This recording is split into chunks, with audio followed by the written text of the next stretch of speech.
Hace años que soy historiador. Investigo, doy clases y seminarios.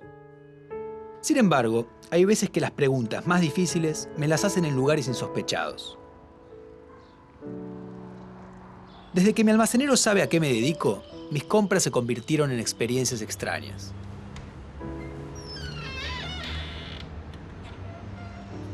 Buen día. Vieja, llegó el historiador. Hola, Felipe, ¿todo bien? ¿Cómo anda? ¿Todo en orden? ¿Qué va a llevar? Y para una picadita. Escúcheme una cosa. Estuvimos discutiendo con la vieja y no nos pusimos de acuerdo. ¿Cuál es su prócer preferido? De lo más grande. Ese que tiene el nombre de ferrocarril. Y Belgrano. Yo decía, Belgrano, grande, Belgrano. Uno agarra el mapa y se fija, es el ramal que más kilómetros tiene. Es verdad, no me he dado cuenta. Historiador, ¿cómo es que no quedan más hombres como ese? ¿Por qué dije Belgrano? Sin duda, Belgrano es uno de los héroes fundamentales de la historia argentina. Solo hay dos personajes que han recibido pocas críticas y han sido respetados por distintas corrientes de historiadores y por distintos sectores políticos a lo largo del siglo XX: San Martín y Belgrano. No solo un ferrocarril lleva su nombre, sino que en todo el país hay localidades, avenidas, calles y monumentos con su nombre. Entre las 7 figuras que se eligieron en la década de 1990 para ilustrar los billetes de pesos argentinos, uno de ellos es Belgrano. Solo hay 3 personajes cuya fecha de muerte marca un feriado nacional, y uno de ellos es Belgrano. Todos los argentinos y argentinas tienen alguna idea acerca de quién fue Manuel Belgrano.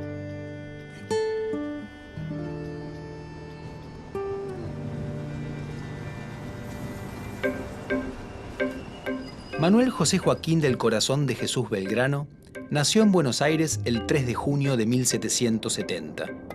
Su padre era oriundo de Oneglia, en la región de Liguria, que actualmente pertenece a Italia. Su nombre era Domingo y su apellido original era Peri, pero lo cambió por Pérez para españolizarlo al instalarse en el Río de la Plata. Luego adoptó otro apellido, Belgrano. Una leyenda dice que se debió a que producía buen trigo, un grano bello. Se casó con María Josefa González Casero, nacida en Santiago del Estero. Era dueño de una de las fortunas más importantes de Buenos Aires. El joven Manuel estudió leyes en la Universidad de Salamanca, en España, algo reservado a gente muy pudiente en el Río de la Plata, donde la mayoría de los que cursaban estudios universitarios lo hacían en Córdoba, en Chuquisaca o en Santiago de Chile. Se interesó especialmente en la economía. Volvió a Buenos Aires en 1794, al ser nombrado secretario del Consulado de Comercio, cargo que ejerció hasta 1810.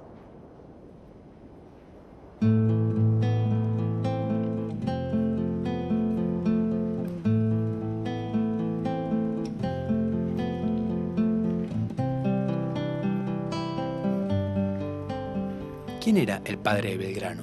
Y el padre era italiano. De hecho, el apellido de él es distinto al que después trascendió, que es Domingo Belgrano Pérez.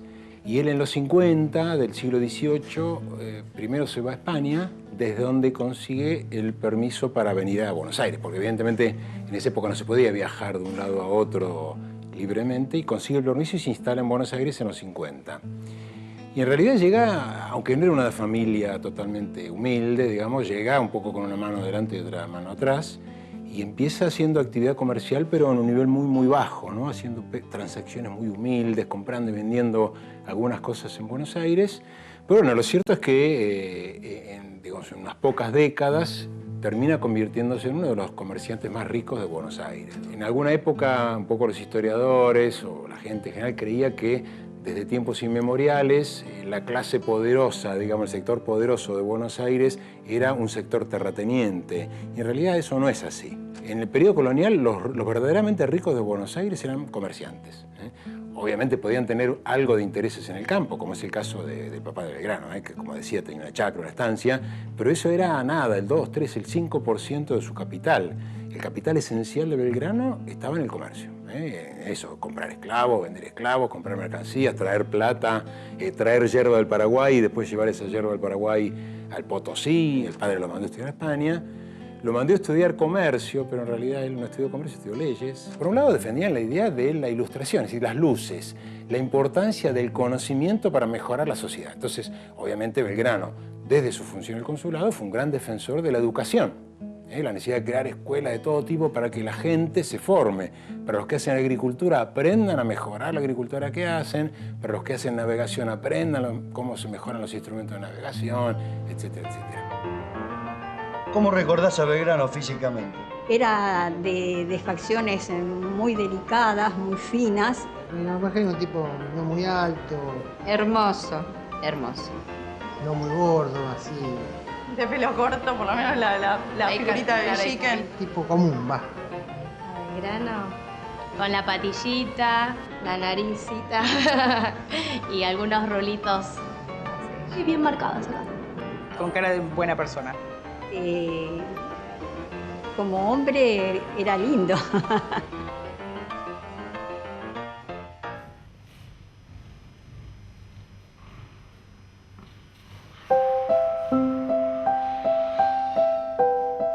En Argentina hay muchos archivos que conservan documentos con los cuales los historiadores intentamos reconstruir el pasado.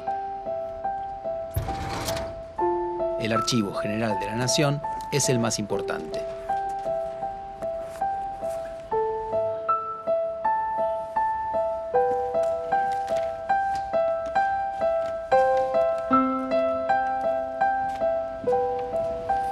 ¿Te pido esto? El archivo de fotografía tiene una colección impresionante. Aunque obviamente en la época de Belgrano no existían las fotos, se pueden encontrar algunas de cuadros que lo representan y de lugares ligados a su persona, y también de homenajes posteriores.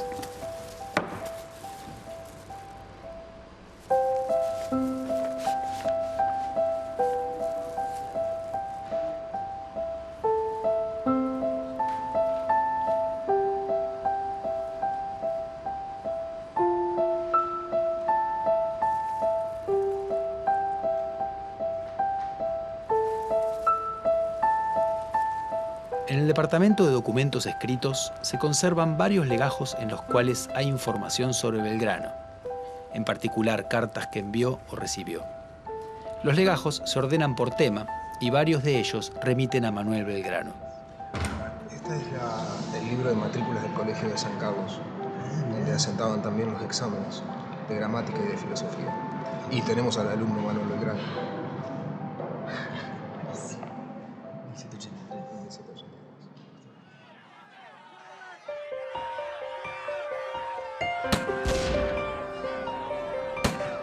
Cuando los ingleses se apoderaron de Buenos Aires en 1806, los miembros del consulado prestaron juramento de reconocimiento a la corona británica. Belgrano se negó y pasó a la banda oriental. Volvió a la ciudad después de la Reconquista y se incorporó a las milicias voluntarias que se formaron para enfrentar un posible nuevo ataque. Belgrano ingresó al cuerpo de patricios que agrupaba a los nacidos en Buenos Aires y fue elegido sargento mayor del regimiento. Los oficiales de patricios eran elegidos por la tropa y en general los que fueron nombrados eran miembros de la élite de la ciudad. Belgrano cuenta en su autobiografía que hizo trampa en una elección para evitar que triunfaran los que él llamó dos hombres oscuros, es decir, de origen popular. Se entrenó en el manejo de las armas y estudió algunas claves de la vida militar. Al año siguiente participó en la defensa contra la segunda invasión inglesa. En mayo de 1810, Belgrano formó parte del grupo revolucionario y fue nombrado vocal de la primera junta. La junta decidió enviar a sus mejores tropas para hacerse obedecer en el interior y en el Alto Perú, donde estaba la ciudad de Potosí, que era la clave de la economía colonial porque de ahí se extraía la plata. Pero también decidió enviar una segunda expedición a Asunción del Paraguay, para obligarla a plegarse al movimiento revolucionario. El mando del pequeño ejército le fue otorgado a Belgrano, que no era un militar profesional, pero sí un revolucionario decidido. La precaria expedición fue derrotada y el Paraguay no aceptó más la preeminencia de Buenos Aires. Belgrano estaba ligado a los grupos morenistas, es decir, seguidores del pensamiento del fallecido Mariano Moreno, que impulsaban cambios importantes. Los que gobernaban cuando regresó a Buenos Aires eran sus rivales, los moderados saavedristas. Pero en septiembre de 1811, los saavedristas fueron removidos del gobierno y se nombró al primer triunvirato en lugar de la Junta. Este designó a Belgrano jefe de los patricios.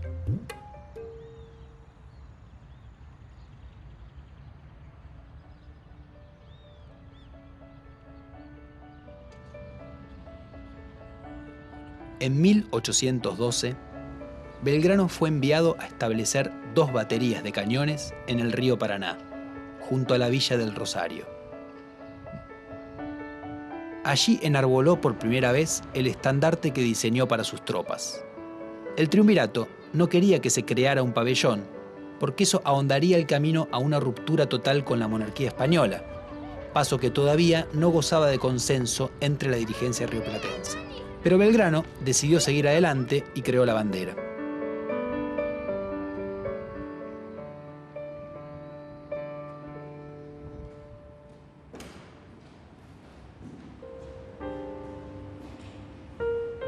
Excelentísimo señor, en este momento, que son las 6:30 de la tarde, se ha hecho la salva en la batería de la Independencia y quedo con la dotación competente para los 3 cañones que se han colocado, las municiones y la guarnición. He dispuesto para entusiasmar la tropa y estos habitantes que se formasen todas aquellas, y les hablé en los términos de la copia que acompaño. Siendo preciso enarbolar bandera y no teniéndola, la mandé a hacer blanca y celeste, conforme a los colores de la escarapela nacional. Espero que sea de la aprobación de vuestra excelencia. Dios guarde vuestra excelencia, Rosario, 27 de febrero de 1812. Manuel Belgrano.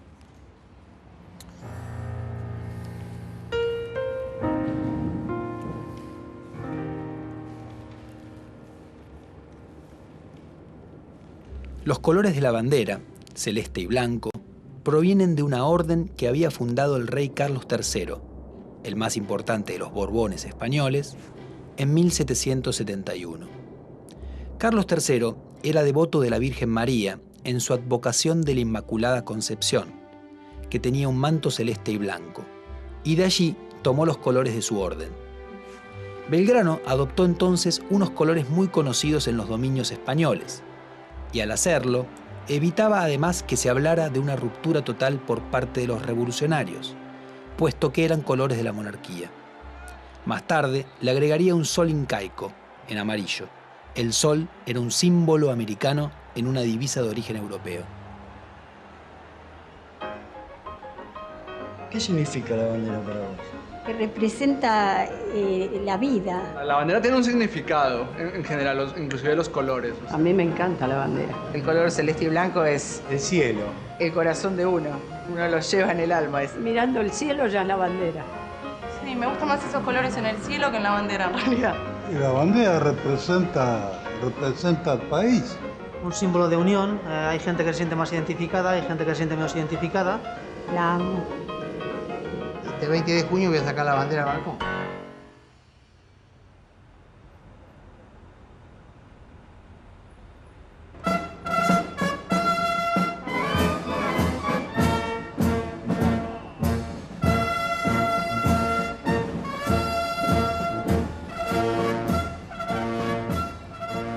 El 2 de junio de cada año, los profesionales de las ciencias económicas celebran el Día Nacional del Graduado en Ciencias Económicas, instituido en virtud de que ese día del año 1794 el doctor Manuel Belgrano, primer economista argentino, asumió el cargo de secretario del Consulado de Buenos Aires.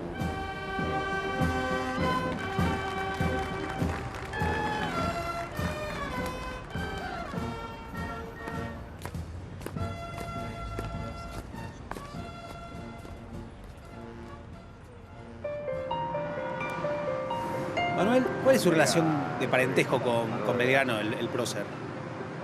Soy quinta generación, chosno nieto, en forma directa, por la rama de su hija Manuela Mónica, en el colegio, ¿no es cierto? Cuando uno empieza a estudiar y bueno, cada vez que se nombraba Manuel Belgrano se daba vuelta toda la clase para mirarme. Hay gente que le llama la atención, gente que se lo toma en chiste, que no lo cree. Sí, creen que...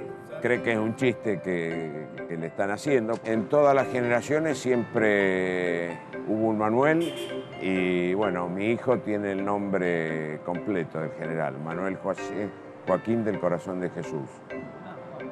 Un auténtico belgraniano. Sí. Después de su paso por Rosario, Belgrano fue enviado a hacerse cargo del desorganizado Ejército del Norte, que luego de la Revolución había ocupado el Alto Perú, la actual Bolivia, pero después había sido vencido y estaba en retirada. En la ciudad de Jujuy hizo bendecir la bandera por él creada y motivó a los restos del ejército. En esa emergencia, Belgrano ordenó a los pobladores de Jujuy y de Tarija abandonar sus casas y bienes para no dejar nada al alcance del ejército enemigo que avanzaba hacia el sur. Se aplicó la política de tierra arrasada y se incendiaron campos sembrados. El movimiento pasó a la historia como el Éxodo jujeño. Belgrano logró reorganizar el ejército en Tucumán y allí, pese a que las autoridades en Buenos Aires no querían arriesgarse a hacerlo, decidió enfrentar el avance de los contrarrevolucionarios. Los derrotó en la decisiva batalla de Tucumán, en septiembre de 1812, uno de los combates más importantes de la Guerra de Independencia Sudamericana. Avanzó luego hacia el norte y volvió a triunfar en Salta, en febrero de 1813. Entusiasmado, continuó hacia el Alto Perú, pero allí fue vencido en 2 batallas, Vilcapugio y Ayohuma, y su ejército sufrió bajas enormes. Después de eso, debió entregarle el mando al general José de San Martín, enviado desde Buenos Aires. Belgrano volvió a esa ciudad y decidió donar el dinero que el Estado le otorgó por las victorias de Tucumán y Salta para la construcción de escuelas en las ciudades de Tarija, que hoy es parte de Bolivia, Jujuy, Salta, Santiago del Estero y San Miguel de Tucumán. Pero en medio de las convulsiones de la guerra no se construyeron. En 1814 viajó a Europa para negociar apoyos a la Revolución Rioplatense, pero no tuvo éxito. Europa estaba derrotando a Napoleón y con el retorno del absolutismo en todo el continente, cualquier movimiento revolucionario era considerado algo terrible. Eso convenció a Belgrano, que antes era más radical, a proponer una monarquía constitucional para independizar a los territorios revolucionarios. Pensaba que eso sería mejor aceptado. Lo expuso en 1816 ante el Congreso que declaró la independencia en Tucumán, independencia en la que intervino activamente, presionando a los congresales para que dieran ese paso. Su propuesta era entronizar a un descendiente de los incas llamado Juan Bautista Túpac Amaru, sobrino del famoso Túpac Amaru, que había sido descuartizado después de rebelarse contra el dominio español en los Andes. La idea permitiría ganar la adhesión de las poblaciones originarias andinas y daría una legitimidad americana a una monarquía. Sin embargo, su propuesta no tuvo ningún eco. Mientras San Martín preparaba su expedición a través de los Andes para atacar a los realistas que dominaban Chile y dejaba la frontera norte de las Provincias Unidas en custodia de las milicias y las tropas irregulares que dirigía Martín Miguel de Güemes, Belgrano se hizo cargo otra vez del muy disminuido Ejército del Norte, estacionado en San Miguel de Tucumán. De allí se marchó tras unos años, muy enfermo de hidropesía. Al pasar por Santiago del Estero, su antiguo subordinado Manuel Dorrego, quien culpaba a Belgrano por haber sido alejado del ejército, disfrazó a un loco de general e hizo que desfilara delante de la casa donde estaba Belgrano, para burlarse de él. Regresó a Buenos Aires sin dinero y murió pobre el 20 de junio de 1820. Como la provincia estaba atravesando una gran crisis política, casi nadie reparó en ese momento en su fallecimiento.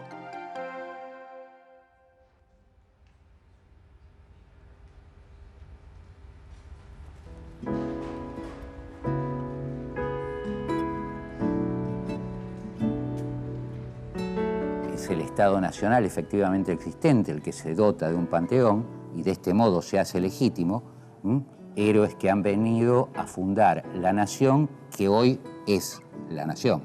Los héroes aparecen en general y los miembros de los panteones revestidos de unas virtudes que son también las virtudes del presente, son las virtudes del capitalismo avanzado, son individuos que son austeros, que son capaces de cualquier sacrificio, que son, además, en un toque quizá más romántico, capaces de ejecutar acciones heroicas y dueños de un coraje sin par. En la escuela primaria, en el caso de Belgrano, y en el caso de otros próceres, no solo de Belgrano, lo que ocurre es que al estar asociado a Belgrano a la bandera, la insistencia sobre él quizá fuera mayor, decía, en las aulas, en la escuela, se despliegan una serie de procedimientos y de prácticas que ratifican, remachan la importancia de filiarse con el panteón de héroes nacionales, y los procedimientos todavía hoy en día están en buena parte vigentes, ¿no? Retratos de los próceres en las aulas, lecciones históricas, actos patrios, juramentos de lealtad a la bandera.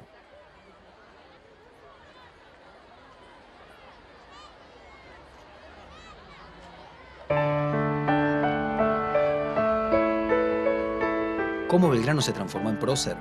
En los años que siguieron a su muerte, con la situación política más calma, se lo empezó a recordar. En la década de 1850, Bartolomé Mitre lo eligió como el personaje a través del cual contar la revolución y la independencia, otorgándole un lugar fundamental. Fue uno de los primeros héroes históricos en tener un monumento, que se erigió en su memoria en Buenos Aires, en Plaza de Mayo, en 1873. En 1938 se decidió que la fecha de su muerte iba a ser un feriado nacional, el Día de la Bandera, y se inició en Rosario la construcción de un monumento para homenajearla.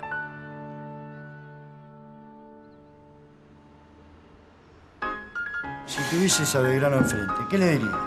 Que gracias por todo lo que nos ha dado y que lo amo con todo mi corazón. Yo le diría a Belgrano que es un grande. No sé si le diría algo, hablaría. Que ya no hay personas que luchan por la patria. Y lo felicitaría. Si volviera a nacer, sería bárbaro.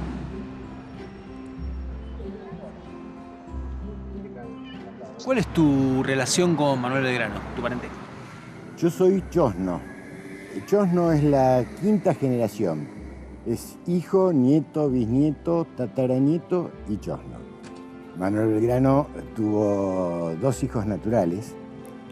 Uno de ellos fue Pedro Pablo Rosas, que es de quien desciendo yo, que Manuel lo tuvo con una dama porteña llamada María Josefa Escurra. Tuvo familia en una de las estancias de Rosas, su cuñado, en la provincia de Santa Fe.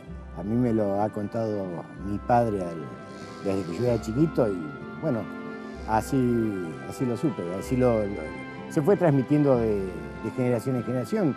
Lo sé yo, lo han sabido todos mis hermanos, así se ha enterado mi padre y así se habrá enterado mi abuelo también. La imagen de Belgrano que se da en la escuela es la que a nivel país se ha hecho trascender. Creador de la bandera, ganó la batalla de Tucumán, ganó la batalla de Salta, y paremos de contar, cuando sabemos que eso es una milésima parte de todo lo que hizo. Te cuento que hace algo más de 30 años asistí a un acto en homenaje a Manuel Belgrano en el convento de Santo Domingo, que es donde está enterrado. En esa oportunidad me presentaron a quien era el presidente en ese entonces del instituto, un general retirado de la Nación, y cuando me presentaron como descendiente directo de Manuel Belgrano, dijo que eso era imposible porque todos sabíamos que Belgrano no había tenido hijos. Realmente indignado le dije, me extraña, general, que justamente usted pueda decir una cosa así. Entonces miró para todos lados como para que nadie lo escuchara, como buscando un silencio cómplice, y me dijo, bueno, pero se imagina que esto no puede trascender, porque ¿cómo va a quedar la imagen del general? Y yo creo que ese es uno de los grandes errores que tiene nuestra historia. A la pregunta que me hizo mi almacenero sobre por qué ya no hay hombres como esos, una respuesta posible es que en todas las épocas hubo y habrá hombres y mujeres que protagonicen hechos destacables a favor del resto, sin llegar a convertirse en próceres. La construcción de próceres se debe a que en sus orígenes la nación necesitó mitos fundadores y encontró en algunos personajes muy destacados las figuras que precisaba para ocupar el bronce. ¡Ey, Felipe! ¡Felipe!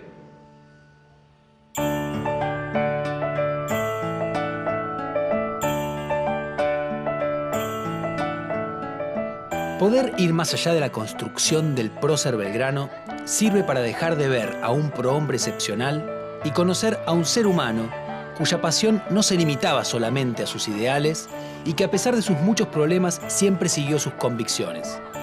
El primero resulta inalcanzable e irrepetible, pero el segundo nos puede motivar para seguir las nuestras. Por volverse revolucionario, Belgrano dejó su promisoria carrera de lado y se dedicó de lleno a la causa en la que creía. Ese es el lado más importante de la figura de Belgrano, el hombre que se volcó activamente a conseguir una transformación de su realidad.